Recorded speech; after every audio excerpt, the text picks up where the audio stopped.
Texas is an elite team this year. That's the question we should ask ourselves every year. Not is Texas back? Is Texas elite this year? Yes, they're elite this year. We are officially allowed to start talking about Texas as a college football playoff, not only contender, but favorite to get into that spot. At this point, their path to the playoff,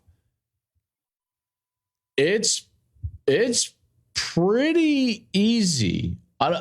As much as you want to say that, in particular in the Big 12, when you always get a lot of tight games.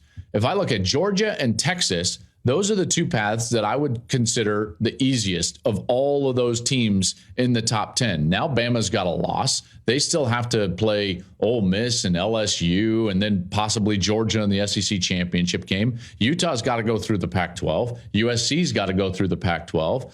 Ohio State, Michigan, and Penn State all have to play each other, and Florida State still has to play Clemson.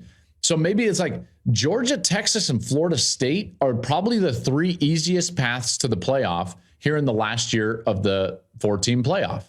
That's how good Texas was. Let's get into the game now. The reason that this is not just like Ole Miss beating Alabama in a one-off or Texas A&M with Johnny Manziel beating them in a one-off, it's because it wasn't just like some crazy play or a lot of turnovers, even though they got turnovers. This was a team that was just better than Alabama.